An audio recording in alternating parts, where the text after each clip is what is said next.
এখন ঘড়িতে বাজে ভোর 4টা। এখন থেকে আজকের ভিডিওটা শুরু করছি। শুভ সকাল আমার প্রিয় বন্ধুরা, আশা করছি তোমরা সবাই খুব ভালো আছো এবং যে যেখানে আছো অনেক সুস্থ আছো। আর তোমাদের ভালোবাসায় আমিও ভালো আছি।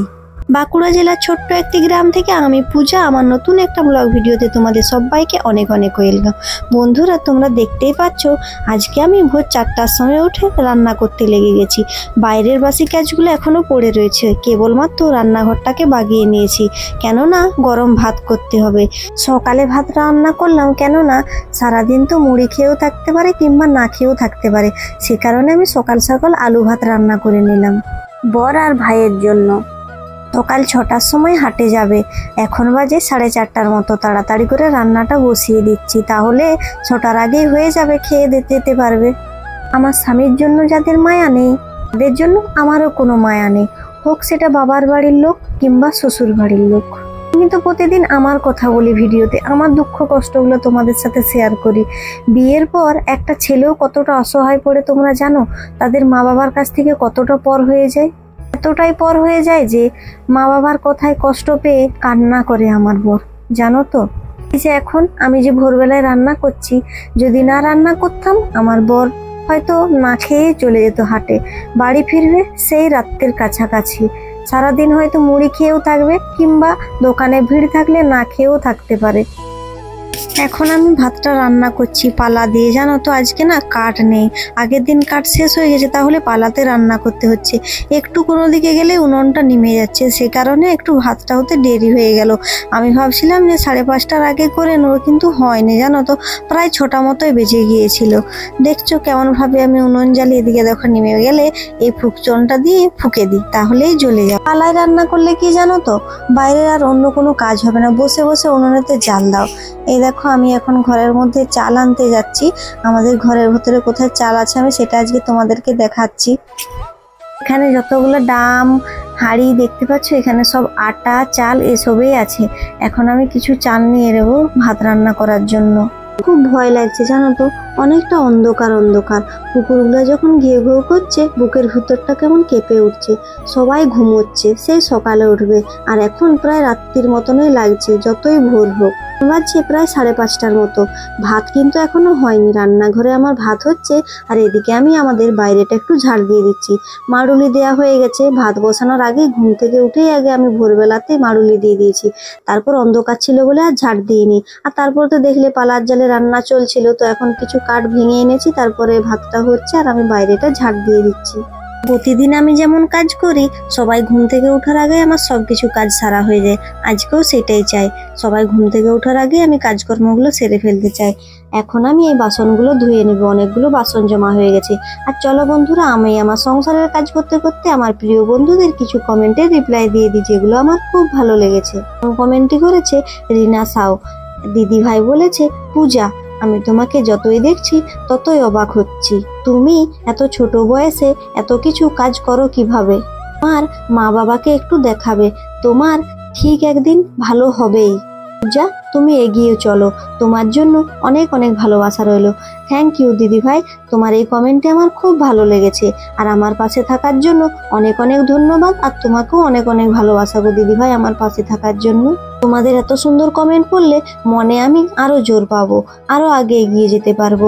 জানো তো দিদি ভাই, আমরা খুব গরিব, দিন আনা দিন খাওয়া সংসার আমাদের। অনেক কষ্ট করে একটু একটু করে উপর দিকে ওঠার চেষ্টা করছি, জানো তো এই দুনিয়ায় টাকা ছাড়া কিছু নাই। তাই আমি বসে না থেকে সৎকর্মের দ্বারা টাকা রোজগার চেষ্টা করি সবসময়, যে কোনোভাবে। যে বাসনগুলো ধুয়ে দিই, ভাতটা একটু দেখতে চলে এলাম, তো ছিল চালগুলো একটু, তাই একটু ভাতটা হতে দেরি হলো, বুঝতে পারিনি। প্রায় 6টা মতো বেজে গেছে, তাড়াহুড়ো করে ভাতটা হয়েই গেল। এখন আমি নামিয়ে দিয়েছি, তারপরে না থালাতে জুড়োতে দিয়ে দিয়েছি। বর আর ভাই দুজনে খেয়ে যাবে, 2 ভাই মিলেই হাটে যাবে, একা গেলে একটু বেশি কষ্ট হবে। পরবের সিজন তো, এখন একটু ভিড় হয় দোকানে। ঘরে তো দোকান করেছি, ঘরেতে তেমন একটা বিক্রি বাটা হয়নি, হাট গেলেই হয়, তাই কষ্ট করে সপ্তাহে 2 দিন আমাদের হাটটা যায়। 9টার সময় যাওয়ার কথা ছিল, কিন্তু 6টা বেজেই গেছে। তাই তাড়াতাড়ি করে ভাতগুলো থালাতে বেড়ে দিয়ে আমি পাখাই করে একটু মেলে দিলাম, তাহলে একটু তাড়াতাড়ি ঠান্ডা হয়ে খেয়ে চলে যাবে। তো দেখো এখন এই বস্তাগুলো আছে, এই বস্তায় করে সমস্ত রেডিমেড মালপত্র এর ভিতরেই আছে। তো বস্তাগুলো নিয়ে টোটোয় করে হাটে চলে যাবে। দেখতে দেখতে প্রায় 7টা মতো বেজে গেল।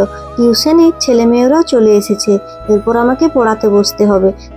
জীবনে এগিয়ে যাওয়ার রাস্তা কেউ তৈরি করে দেয় না, নিজেকেই তৈরি করে নিতে হয়। কারণ এই সমাজে কেউ কাকে উপরে ওঠার সুযোগ দেয় না। আমাকে অনেকেই বলে আমি কত কষ্ট করি, কত কাজ করি, কিভাবে করি। তো একটা কথা আমি তাদেরকে বলতে চাই, আমি করতে চাইলেই কি সেই কাজটা করা যাবে যদি আমাকে কেউ সাপোর্ট না করে? সেই রকমই আমার স্বামী আমার পাশে আছে বলে সমস্ত কাজে আমি এগিয়ে যেতে পারছি। দুবার টিউশনি পড়াই। তোমরা তো জানো আমার একটা ছোট্ট মেয়ে রয়েছে, তাকে নিয়ে কিভাবে এত কিছু কাজ করি। আমার স্বামী পাশে থাকে তাই করতে পারি। সে যদি আমার মেয়েকে আগলে না রাখতো তাহলে কিভাবে আমি করতাম সব কিছু কাজ। এছাড়াও পার্লারের কাজ করতে গেলেও সময় লাগে, দোকানে কাস্টমার এলে সেখানেও সময় যায়। তাছাড়াও সেলাইয়ের মেশিন রয়েছে, সেলাই করতে গেলেও সেদিকেও অনেকটা সময় যায়।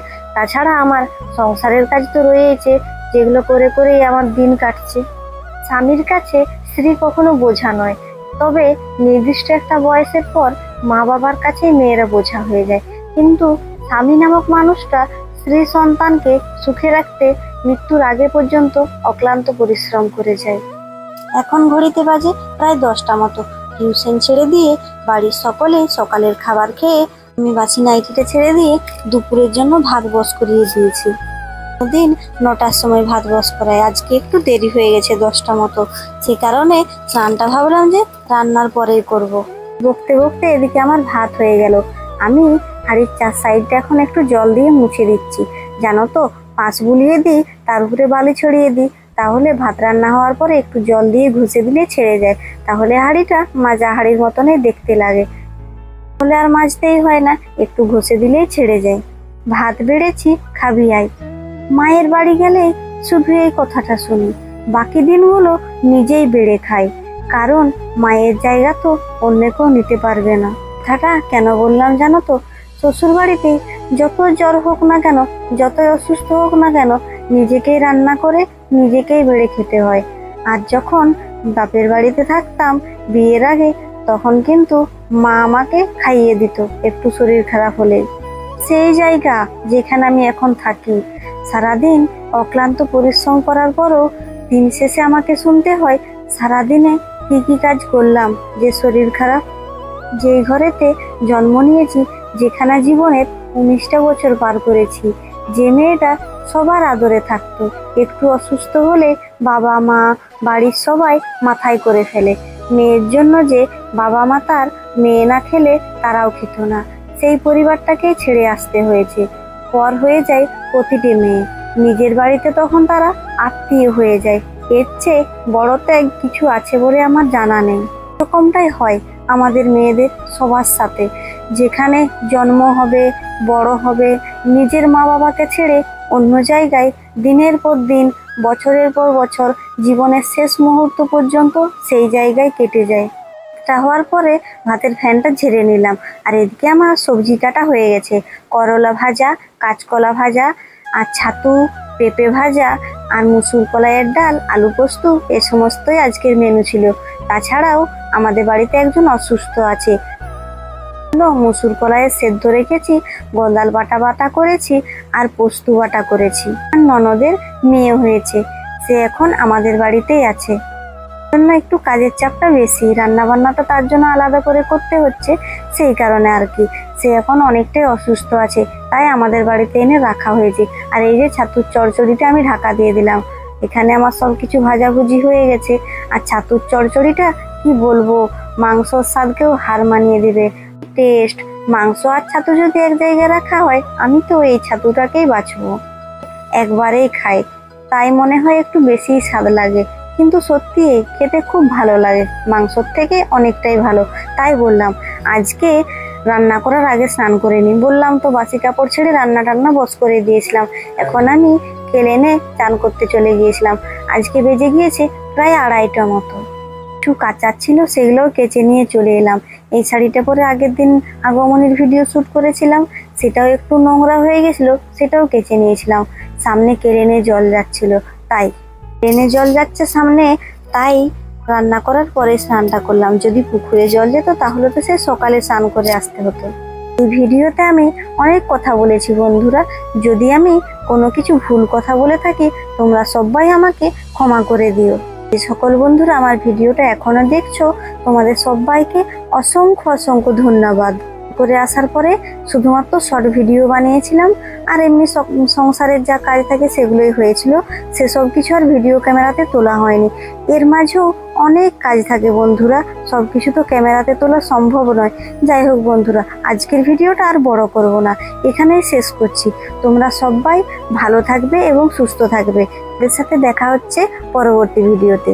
টাটা বন্ধুরা।